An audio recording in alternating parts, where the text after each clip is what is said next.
हमारी पहचान माटी राड़ से है, हमारी पहचान पारसनाथ पहाड़ से है। स्टार्ट ही किए हैं पारसनाथ पहाड़ का जिक्र करते हुए, यानी स्पष्ट है संकट में पारसनाथ पहाड़ है। सबसे पहली बात, हम लोग झारखंड के लोग खेती के माध्यम से, कृषि के माध्यम से आत्मनिर्भर रहते हुए जीवन यापन करने वाले लोग, हमेशा सबका हमने सम्मान किया है। हमारी हजारों हजार बस्तियां उजड़ी हैं, नदी नल कारखानों में डूबी हैं, तब जाकर झारखंड आज चमकता हुआ दिख रहा है। इस चमकते हुए झारखंड ने बहुत किसी को रोजगार दिया, किसी को अरबपति बनाया, किसी को खरबपति बनाया, किसी को उससे भी ऊपर बनाया, लेकिन बदले में हमें बमुश्किल से अभी 2 जून की रोटी, मजदूरी के दर और कुछ अनाज उपलब्ध हो पाते हैं। आज बात करेंगे पारसनाथ पहाड़ के विषय में, जिसको लेकर मैंने कहा था पिछले कई दिनों से सोशल मीडिया में भी चर्चा में था, और साथ ही साथ पेपर कटिंग के माध्यम से भी आप लोग पढ़े होंगे कि आखिर पारसनाथ में हो क्या रहा है, चल क्या रहा है। सबसे पहली बात, पारसनाथ स्टार्टिंग करते हैं। आप पारसनाथ को जानते हैं जैन तीर्थ स्थल के रूप में। चलिए, सभी धर्मों का सम्मान करते हैं, आदर करते हैं। भारत की खूबसूरती, झारखंड की खूबसूरती, सबका आदर सत्कार। लेकिन पारसनाथ चर्चे में तब आता है जब वहाँ आग लगती है। शुरुआत सही बात को पकड़िएगा, तभी आपको समझ में आएगा कि पारसनाथ में चल क्या रहा है और इसे मिटाने का लोग प्रयास क्यों कर रहे हैं। क्योंकि सवाल ही आज यही है कि पारसनाथ संकट में क्यों है। पारसनाथ चर्चे में तब आता है जब आपको ये बात पता चलती है सोशल मीडिया अथवा अखबारों के माध्यम से कि पारसनाथ में आग लगा है। आग लगता है, कंटिन्यू हर साल लगता है। भूल चूक एक बार हो सकती है, अगर बार बार लगता है तो जाहिर सी बात है कभी ना कभी उस भीड़ में किसी को सवाल खड़ा करना ही चाहिए कि आखिर आग क्यों लगी है। तो जैसा कि हम लोगों की टीम ने सर्वे किया, हमने पहले क्या, हम लोग किसी भी आज लाइव आने से पहले हम लोग 2 घंटा पहले बोले थे कि भाई कुछ स्टडी करेंगे तभी कुछ बोलेंगे, निरर्थक बात तो रखना है नहीं। तो स्टडी, हालांकि इस विषय में हम लोग बहुत दिन पहले से किए हैं, लगभग 2-3 साल से स्टडी चल रही कि आखिर आग क्यों लगता है।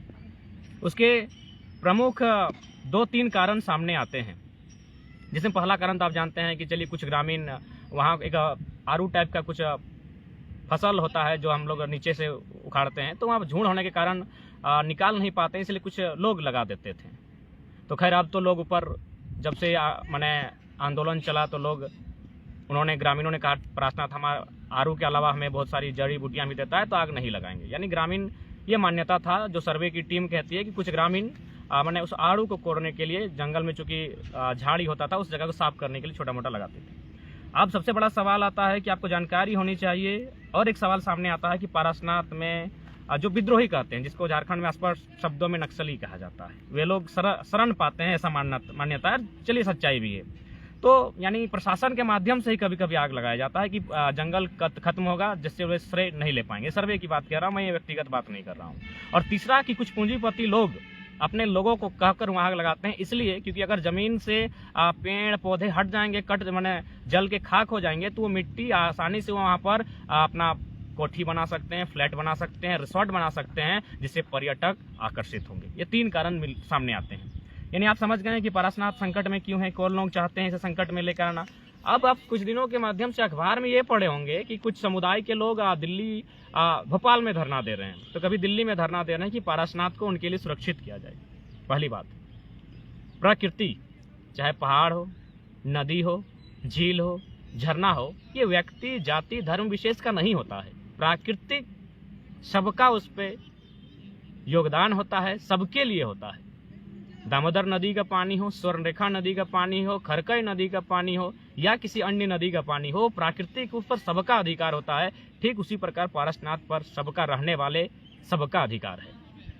लेकिन अब क्या साजिशें चल रही है, कोई तर्क दे रहा है, दलीलें दे रहा है कि हमारी धार्मिक आस्था, आपकी धार्मिक आस्था का सम्मान करते हैं। बल्कि हमने टीम से यह भी चर्चा किया, पारसनाथ के इर्द गिर्द रहने वाले गाँवों से भी इस धार्मिक आस्था को भी लेकर हमने चर्चा किया। अहिंसा, बलि देना और बलि ना देना पर भी चर्चा किया। तो देखिए, किसी का आस्था बलि देना पर होता है, किसी का आस्था बलि ना देना पर होता है। दोनों आस्था का विषय है और दोनों ही धर्म का, दोनों ही कर्म का विषय है।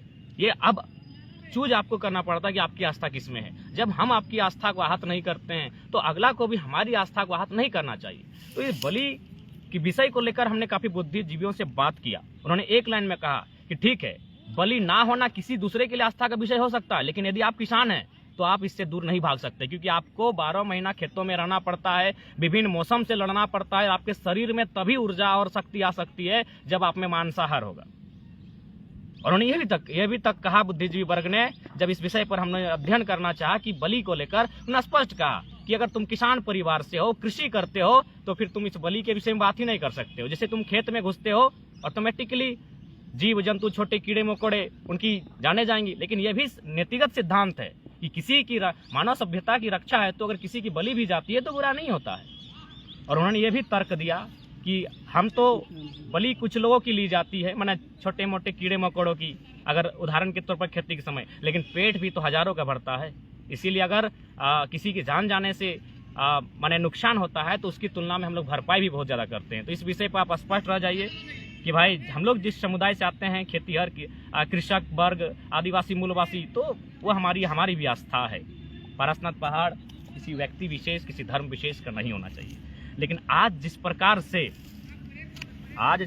से लोग आंदोलन कर रहे हैं कि वहाँ माने झारखंड के लोग प्रवेश ना करें, अरे भाई ठीक है, आस्था का सम्मान है, आपकी भावनाओं का भी सम्मान करते हैं, आप जांच के साथ उनको प्रवेश करने दें। या फिर उसी पहाड़ के इर्द गिर्द बहुत सारे गांव हैं जहां आदिवासी मूलवासी रहते हैं, उनका भी अपना पर्व त्यौहार है, और उनके पर्व त्यौहार में मुर्गी चंगना का भी बलि होता है। जब हम आपकी आस्था का सम्मान करते हैं तो अगला को भी हमारी आस्था का सम्मान करना चाहिए। ये विविधता है, संसार विविधताओं में है, और प्रकृति ने बनाया है, ये तो हमने तय नहीं किया है। अगर प्रकृति ने नहीं बनाया होता तो हिरन और शेर नहीं बनते, क्योंकि शेर हिरन का अगर ग्रास नहीं करेगा तो शेर जीवित नहीं रहेगा, और फिर अगर वो जीवित नहीं रहता तो फिर प्रकृति ने उसे बनाया क्यों है? तो सवाल बहुत खड़े होंगे। लेकिन प्रश्न ये उठता है कि सदियों से ये छल कपट झारखंड के मूलवासी आदिवासियों के साथ ही क्यों? कभी टाटा, बीसीसीएल, सीसीसीएल तो कंपनियों के माध्यम से उनके जमीनों को छीनने का प्रयास, निरंकुश माने एक प्रकार से उनका नरसंहार किया जाता है, मारपीट कर गांवों से भगाया जाता है। अब कुछ लोग माने किसी ट्रस्ट के नाम से, आस्था के नाम से लगभग 105 किलोमीटर सरकारी ऑफिस में तैयारी चल रही है, 105 किलोमीटर पारसनाथ के इर्द गिर्द 105 किलोमीटर की जमीन को ट्रस्ट को देने की बात चल रही है। 105 किलोमीटर आप समझ रहे हैं, यानी न जाने हमको तो लगता है दर्जनों गांव समा जाएंगे। वे गांव जो पारसनाथ पहले से अस्तित्व में, माफी चाहेंगे, इस पारसनाथ जिस चीज़ के लिए हम लोग जानते हैं, जैन जो तीर्थंकर थे उनकी आस्था का विषय है, लेकिन जब से उससे पूर्व से वो गांव अस्तित्व में है तो उन गांवों में संकट आएगा। और कहीं ना कहीं आज केंद्र सरकार जो रही है, अक्सर उन्होंने पूंजीपतियों का सपोर्ट किया है, और पूंजीपति धार्मिक आस्था के नाम पर या अपने स्वार्थ, अपने लाभ की पूर्ति हेतु आज एक बहुत बड़ी साजिश को रच रहे हैं। और इस साजिश को मुझे लगता है आज पूरे झारखंड, विशेषकर पारसनाथ के जो वासी हैं, उन्हें समझना होगा, और आज आपको तार्किक होकर समझना होगा। देखिएगा, पारसनाथ पहाड़, आप मेरे सोशल मीडिया अकाउंट को भी चेक कर सकते हैं। 3 साल पहले हमने स्टेटमेंट दिया था कि नक्सलियों को माने नियंत्रण में करने के लिए जो सीआरपीएफ के कैंप बनाए जा रहे हैं, ये अपितु नक्सलियों को नियंत्रण नहीं करना है, बल्कि पूंजीपतियों का वहाँ ट्रैक्टर चलाना है। ये हमने अनुमान में कहा था 3 साल पहले, जब हम यहाँ आज आंदोलन के पूर्व ही कहे थे। आज देख सकते हैं पीरटाण, पर्वतपुर के आसपास, बहादुरपुर नहीं, माफ़ी चाहेंगे, पर्वतपुर के आसपास एक पिकेट बना है, एक निमिया घाट में पिकेट बना है।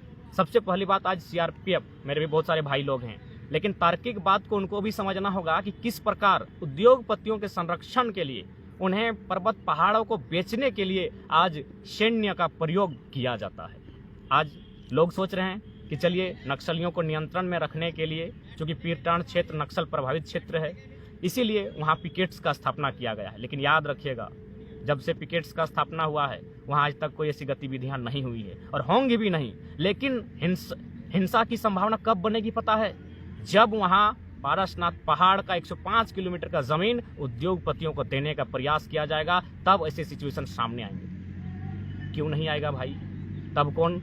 इसीलिए आज ये समझना होगा कि आखिर ये नक्सली बनते हैं कैसे, नक्सली बनने के पीछे का कारण क्या है।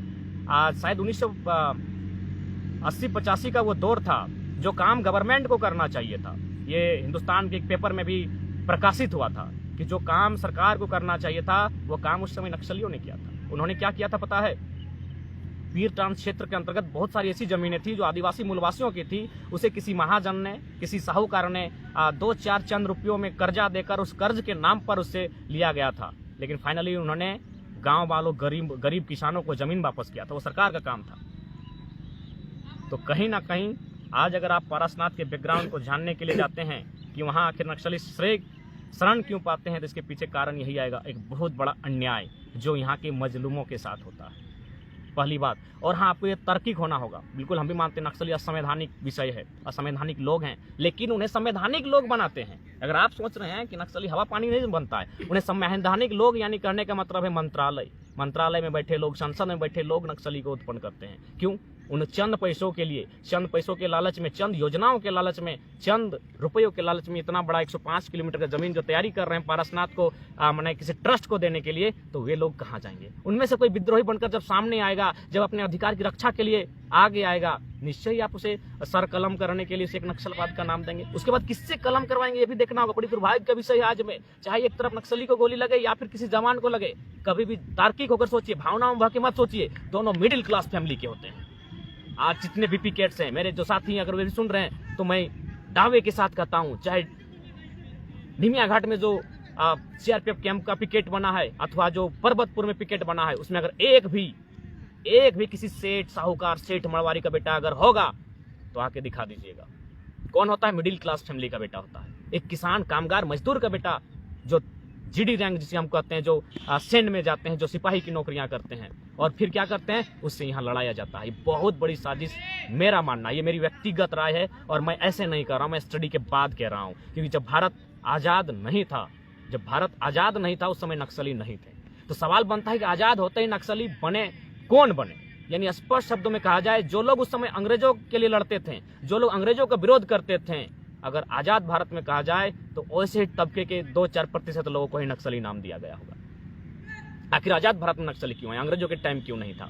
क्या उस समय पूंजीवाद नहीं था? यानी उस समय चूंकि भारत आज़ाद नहीं था, यानी ये सरकार जो काम अंग्रेज कर रही थी और क्रांतिकारी कर रहे थे, वही काम यहाँ सरकार बैठकर कर रही है। और जो लोग आवाज मान रहे हैं, उसको कुचलने के लिए उसी के भाई से उस भाई को गोली चलवाया जा रहा है। ये तार्किक विषय पर हम बात कर रहे हैं। आज अगर पारसनाथ की बात करें तो कभी आपने देखा है वहाँ मूलवासी हैं, जिनकी जमीनें गई हैं, बिल्कुल आज जो मधुबन, जो आज एक इंटरनेशनल ख्याति प्राप्त है, जमीनें किसकी गई हैं? मूलवासियों की गई है। मैक्सिमम नहीं, 100% जमीनें मूलवासियों की हैं। मैं 4 नक्सलियों का नाम लेना चाहूंगा उस क्षेत्र का, मुझे अब डर भय नहीं है, लेकिन परिस्थितियां क्यों बने वे लोग, क्या कोई इस पर स्टडी करेगा? मैं चाहूंगा जो लोग अगर वीडियो में जुड़े हैं पीरटान के साथ, तो मुझे बताएंगे कि आखिर क्या कारण था कि उन्होंने एक सुंदर सी वादियों में नक्सल को चुना। यही कारण होगा, अन्याय, शोषण। क्योंकि उस समय शोषण करते थे साहूकार, महाजन लोग, जो राजा के सामंत हुआ करते थे। ये हम नहीं कह रहे, किताब जो मैंने जिन किताबों का स्टडी किया, झारखंड के विस्थापितों का दर्द, उस किताब में स्पष्ट लिखा है। हिंदुस्तान के पेपर का कटिंग, उसमें स्पष्ट लिखा है। नाम अजय महतो, संजय महतो, मिसिर बेसरा, किशोर हास्ता, ऐसे 125 नक्सलियों की सूची है। गृह एवं आपदा विभाग, कारा एवं आपदा विभाग 33/2018 झारखंड सरकार, जिसमें 125 में लगभग 25 जो नक्सलियों की सूची है वो पारसनाथ पहाड़ के इर्द गिर्द है। क्यों? विषय तो बनता है ना। जो एक किस सेना के जवान का वो अपने वीडियो देखा होगा, किसी डिबेट में उन्होंने कहा था कि ये नक्सली होते हैं कौन? शहर से दूर शांत जंगल वनों में अपने पूर्वजों की दी हुई धरोहर खेती के माध्यम से अपने जीविका को उपार्जन करने वाले लोग, जो सरकार की गलत नीतियों के कारण हथियार बंद हो चुके हैं। इस बात को सच्चाई आपको मानना होगा। मैं स्पष्ट कहना चाहूंगा, मैं अभी भी कहता हूं, मैं एक पढ़ा लिखा छात्र हूं, नक्सल असंवैधानिक है, लेकिन इस असंवैधानिक लोगों को संवैधानिक लोग बनाते हैं। अब इसे फिर से आते हैं, पारसनाथ पर चर्चा करते हैं कि आखिर पारसनाथ में होगा क्या। पहली बात, पूर्ण आस्था का सम्मान करते हैं, लेकिन आप हमेशा आस्था के नाम पर मानवता को नष्ट नहीं कर सकते, आस्था के नाम पर आप इंसान को खत्म नहीं कर सकते। क्योंकि अगर इतना ही आस्था है तो लोग पानी को पूजनीय मानते हैं, लेकिन ध्यान रहे, उसी पानी जिसमें आप पूजनीय मानते हैं, उसको प्रणाम करते हैं, उसको नमस्कार करते हैं, ठीक 10 फीट ऊपर कोई उसमें कूला कर रहा है। तो इसलिए प्राकृतिक विषय जो है उस पर सबका अधिकार होता है। ठीक है, आपके लिए आस्था का विषय है, आप उसे नमन कर रहे हैं, लेकिन ठीक 10 फीट दूरी पर कोई उसी पानी में कूला कर रहा है, क्या करेंगे आप? यही उदाहरण हम देना चाहते थे। ठीक उसी पर का, ठीक आपके लिए आस्था का विषय है, लेकिन वो पहाड़ के चारों ओर हमारे गांव है। जो सदियों से हम लोग भूमिफट है यहाँ के, और हमारी जो राढ़ सभ्यता कहा जाता है उसका एक आदि बिंदु है सीख शिखर नागपुर आधा अधिक खड़गपुर, इस तरह की कहावत की कहा जाता है राढ़ सभ्यता के लिए। तो आज ये विषय अगर आज पारसनाथ के इर्द गिर्द जो लोग हैं, जो गांव वाले हैं, अगर वो जागते नहीं हैं तो मुझे लगता है आने वाले दिनों में बहुत बड़ा संकट आएगा। और इसीलिए, और आपकी एक जानकारी के लिए बता दें, हमारी बात एक झुमरा पहाड़ के भी साथी से हुई। उन्होंने स्पष्ट कहा है कि झुमरा पहाड़ में भी जो पिकेट्स लगाया गया है, नक्सली तो मामूली विषय है। आज उनके पास है क्या, ना आधुनिकता है ना कुछ नहीं है। मेन विषय वो जमीनें सुनने में आया किसी उद्योगपति को दी गई है। झुमरा पहाड़ के नीचे की जमीनें जबरन किसी उद्योगपति को दी जाएगी। मैं नाम का खुलासा नहीं कर रहा हूं क्योंकि मैंने पूरी तरह से उसमें अध्ययन नहीं किया है। जिस दिन मैं अध्ययन कर लूंगा उस विषय पर भी मैं पूर्ण जानकारी आपके सामने रखूंगा। जिस दिन उस उद्योगपति जमीन पर चारों ओर अपने बाड़े लगाएगा, अपने कटीले तार को घेरेगा, जाहिर सी बात है गांव के लोग विरोध करेंगे। फिर वही किसान का बेटा जो पुलिस सिपाही बना है उससे उसको लड़वाया जाएगा, मरवाया जाएगा। इधर मरे इधर मरे। नुकसान मिडिल क्लास फैमिली का होता है, नुकसान किसान वर्ग का होता है। किसी रईस का बेटा कभी फोर्स में नहीं जाता है, अगर जाता है तो ऊपर के रैंक में जाता है। ये जीडी जनरल ड्यूटी करने नहीं जाता है। भले आप इसे भावना के तौर पर लेते हैं, लेकिन तार्किक होकर आपको सोचना होगा कि आज 70 सालों के इतिहास में इस देश ने चंद मुट्ठी भर हाथों के कॉर्पोरेट्स के हाथों में इस देश को करने का प्रयास, पारासनाथ उसकी एक बहुत बड़ी सोची समझी गहन साजिश लग रही है। अब देखिए फरमान आ रहा है कि जो मैंने ट्रस्ट के लोग क्या कह रहे हैं। मैं बार बार, चूंकि धार्मिक विषय को मैं लेना नहीं चाहता हूं, मैं धार्मिक विषय पर बात भी नहीं करना चाहता हूं। यानी उस आस्था के हटकर जिनकी आस्थाएं हैं वे पहाड़ को चढ़ेंगे नहीं।